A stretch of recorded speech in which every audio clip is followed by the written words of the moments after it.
Some of you might recall a game that I covered back in 2019 using 720p record and also talking through a $30 headset microphone.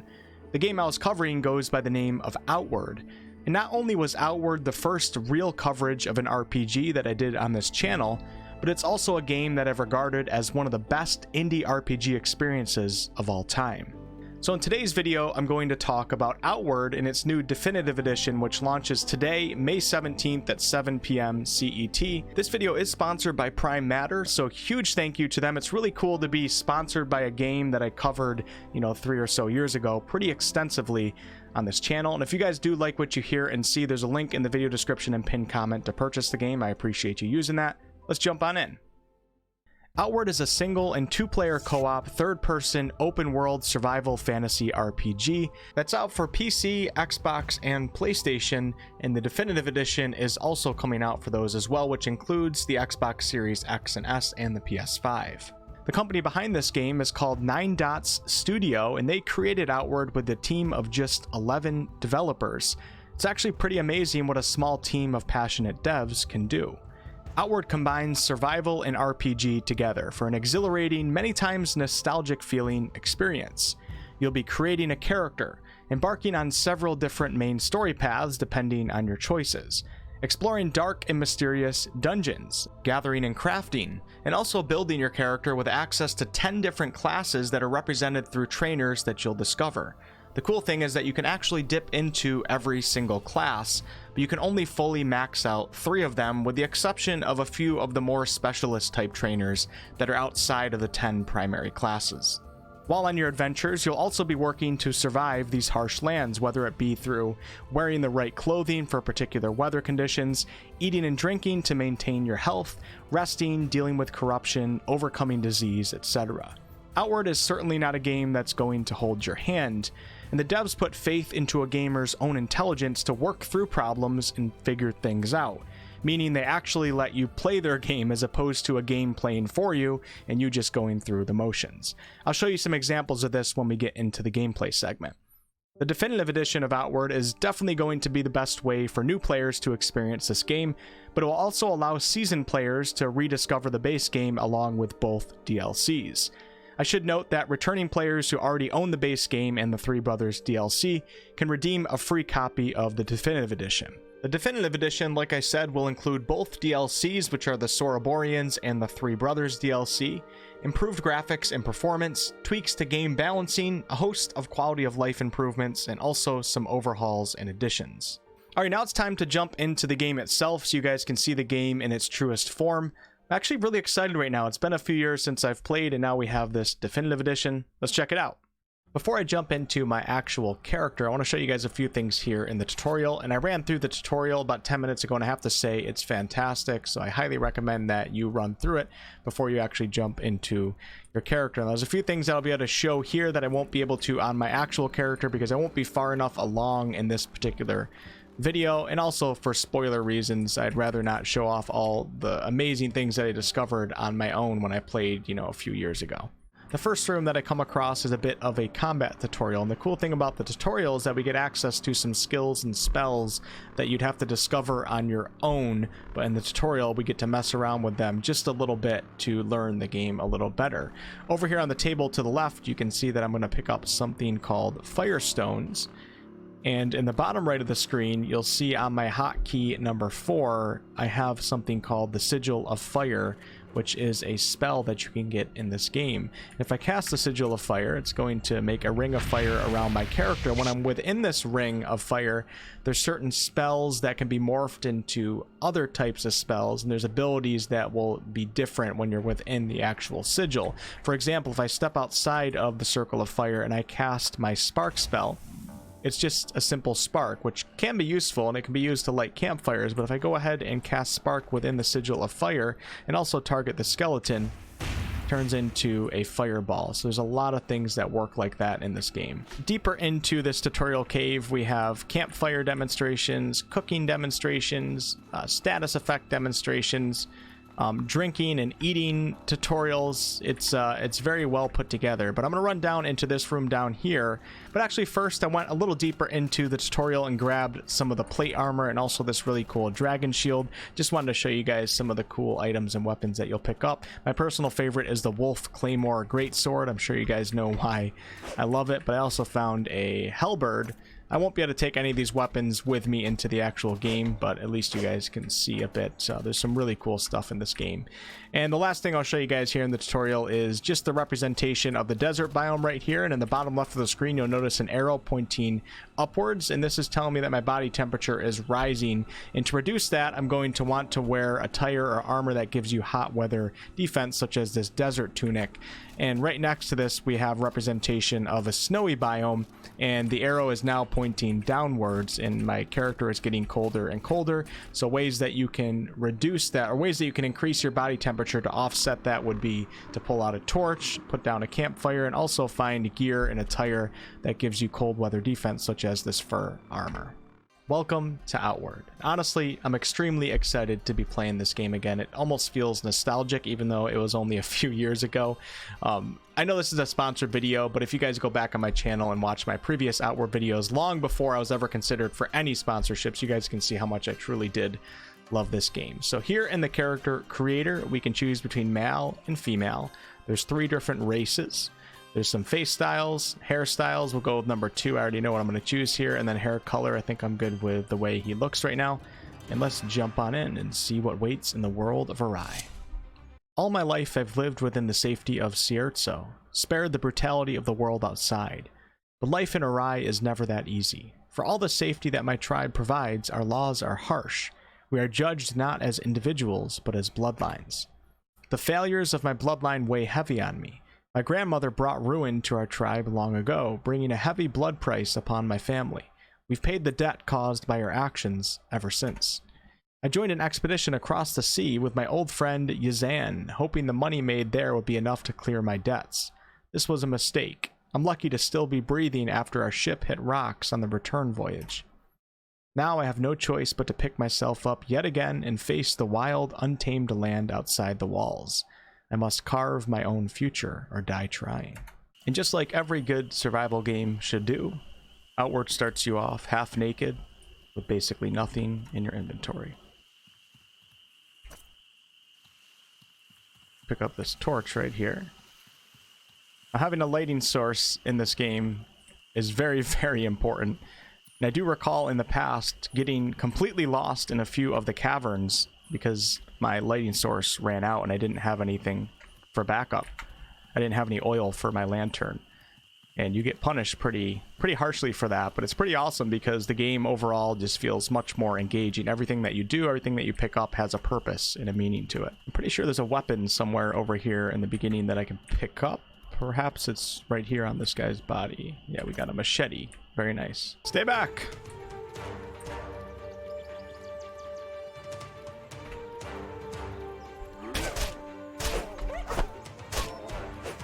There we go.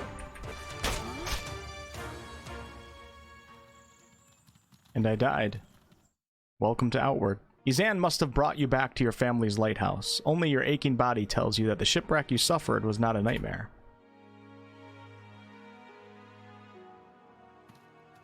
Alright, let's go ahead and put this torch away for now. Got some worker boots. Green worker attire will have to do for now. We can come back to this lighthouse and get a nice safe night of sleep and regenerate our maximum health and our maximum stamina, and also wear off some negative status effects that we might pick up. Okay, we got our first backpack. Unfortunately, it only has a 25 carrying capacity, but there's several backpacks that you can get as you play and keep upgrading to get a much larger carrying capacity. Rise and shine, Trog spawn. You think you can nip off for 4 months and not pay what you owe the tribe? So the town is not too happy with my character right now because of the blood debt that my family has on her name, but they told me if I save up 150 silver, I can pay that debt off, or I can get a tribunal favor. Great memories in this town. I think this is the alchemist or shopkeeper. Is there something you need? I want to buy something. Okay, so this shopkeeper sells cold weather gear, lanterns, upgraded backpacks, mineral tea, soothing tea, bandages, fur tents, improvised bedrolls. I definitely have to get a bedroll as fast as possible so that we can sleep when we're not actually at home, and you will be sleeping out in the wilds at times.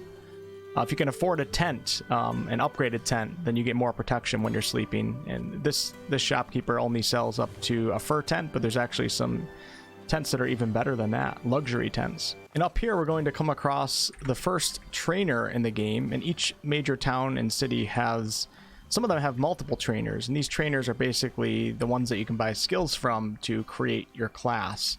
There's so many different trainers in this game. You can max out 3 of them fully, like I said in the intro to this video. And this is the Kazi Spellblade trainer. Amber, my friend. And we can see the skill tree right here. So the first 4 skills right here, anybody can invest into as long as you have the money. These ones cost 600 silver. I have nothing right now. But then this middle skill is called the breakthrough chain, and you need a breakthrough point in order to advance to these skills that are further into the tree, and you only get 3 breakthrough points per character. So basically you can max out 3 full classes, but you can dip a little bit into every single class. Now, I can't really do anything until I get some money, so I'm going to go underneath the lighthouse and grab some loot and sell some stuff, and then I can get, you know, a water skin, campfire kit, and all those essentials for survival. Here's a lantern. Perfect. Flint and steel, which is useful for starting a campfire. It's extremely heavy, but once you get the spark spell, you don't need flint and steel anymore. But in the beginning, it's nice to have. And also, here's a bedroll for us, so we can rest out in the wild, away from our house. So I'm going to... oh, bread too, nice. Let's dismantle the bedroll and put that in our backpack, and you definitely don't want to get rid of that. I'm very, very close to death right now. Oh, God. Keep rolling around. There we go. Perfect. And then we'll loot this guy, and then we're gonna go back to town and sell as much as I can. I don't have any health potions or bandages to help out my character right now, so we're gonna go back to town in a second. But first, let me put out this lantern just so you guys can see how dark this game can truly get. It's pretty awesome, though. You'll also notice that there is no mini-map, so you have to be aware of where you are and pay attention to the routes that you take in many of these dungeons. Okay, I sold a few more things, and now I'm going to get 26 silver. We're going to confirm this transaction. I'm going to pick up a nomad backpack. Very, very important. Now I have a new backpack, which has a greatly increased carrying capacity, and I can also hang my lantern off of the back here, so I don't need to waste my offhand carrying a light source. So let's go ahead and move that to bag, and then we'll turn off the lantern with V because we don't want to waste the oil. Let's go take a little nap to replenish our maximum health and maximum stamina, but also just get healed in general. You guys will notice that there's also guard and repair here, and you can put some points into those, which takes away from the amount of time that you can sleep. You definitely want to put some into guard when you're sleeping in the wild, because you can be attacked while you're sleeping. Let's sleep 11 hours until the morning. Take a quick look at the kitchen before we head out again, and you guys can see there's several different things that I can cook here, and the more ingredients that you get, the more recipes that you get, the more that this list will expand.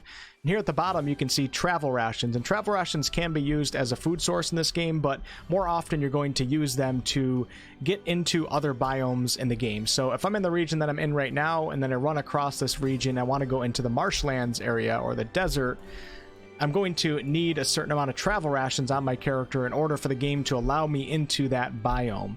So you're going to have travel rations mostly for that purpose, and you want to keep, you know, probably 3 to 4, upwards to 8 on your character at all times if you're looking to travel into different zones. So in order to make a travel ration, I need 2 ration ingredients, which can be several different food sources, and then also salt.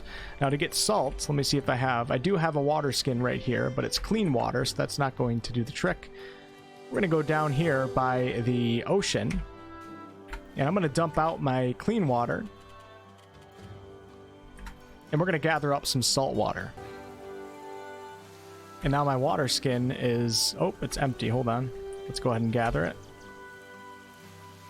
Instead of gathering the water, I drank the salt water, and now you guys can see that my character is actually thirsty right now. That was a mistake. I pressed the wrong button. So it was gather the water, not drink it. And now my water skin is full of salt water, which I shouldn't drink.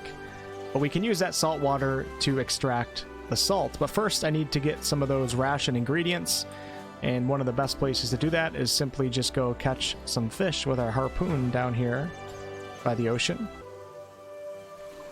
Okay, I got one raw salmon, so I'm going to need one more ingredient. As I run around this town, you guys will notice several different NPCs, and some of these do offer you quests, and there's a few, I think 3, maybe 4 now with the DLCs, different main storyline quests that you can embark on, depending on which faction that you want to work with. But right now, we want to make sure that we nail down the survival element so that we can go do those quests without dying out in the wild. Back in the kitchen, I'm going to take my salt water skin, and we're going to craft that, and it's going to give me clean water and also salt, which we can use the salt to create our travel rations. And I now have enough fish and also salt, so let's go ahead and craft 3 travel rations, and then we'll have those rations on our character to either eat or use to get into the other biomes. I feel comfortable letting you outside the walls. Use the door when you want to head out. Okay, this gentleman right here just gave me the piercing skill. Let me see if I can put that on my hotbar real fast. Oh, it's called puncture, excuse me. Close combat attack which deals high damage and impact and inflicts pain. So let's assign that to number 2. And let's head into the world outside of the safety of the town. I cannot express how amazing the exploration is in this game, and it's one of the highlights of my experience. You can play this 2-player. I haven't talked about that since the intro into the video. If you play 2-player co-op, basically one of your friends can come into your game, and you're only going to progress the host's actual game and storyline, but the other player can gather loot and also get money and bring that back to their game, which is really important for this game. You know, saving up a lot of money to buy things that will make your character stronger and survive easier is very important. Take a quick look at the map here of Seriex, which is the region that we're in right now. And as you can see, there's no pinpoint location as to where my character is on the map, but I do know I'm in the town of Seriex, so that means that I'm somewhere right here in front of the gate. If you end up getting lost, it's actually one of the coolest things in this game, in my opinion, because you have to look for landmarks to figure out the way or find paths and follow roads. I remember getting lost in my other characters back in the day, somewhere in Seriex, and it was pitch black at night. My character was diseased. I had no idea where I actually was, but what I did was I got myself some high ground, then I kind of scanned the land, and I saw a lighthouse in the distance, and I remember there's a lighthouse in the city of Seriex. That's our character's current home, and that was how I found my way back. I kind of just kept going towards the light, getting some high ground to make sure I'm headed the right direction, and then heading back out. So exploration is really fun in this game, very rewarding. When you get lost, you're going to discover all sorts of dungeons and little things that you might not have found if you didn't get lost in the first place. So I definitely recommend just going out, have a good time, and don't get too worried if you get lost. Just take your time and use the land, look at the land, scan the land, learn the land. Like right now I can see this mountain in the distance right now. I'm just going to remember that, make a mental note of it in my head.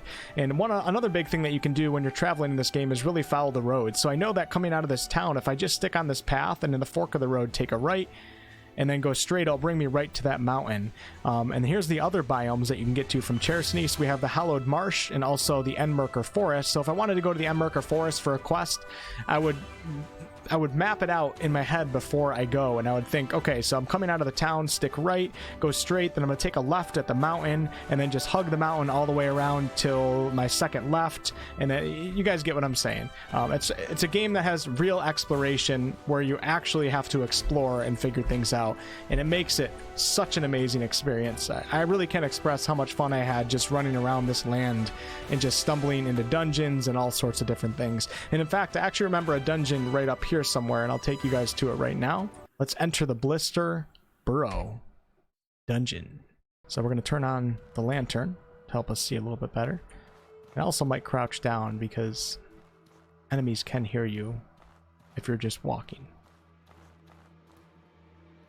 As I come in here too, I have to kind of make a mental note as to which path I'm taking so I can work my way back, because like I said, you will get lost. Alright, here we go. We got another one of these troglodytes here.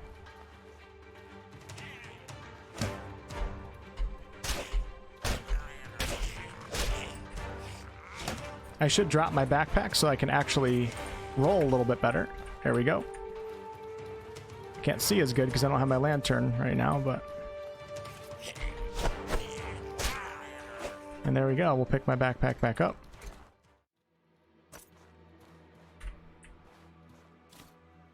We'll grab that wood and also perhaps the trident also, so I can sell that.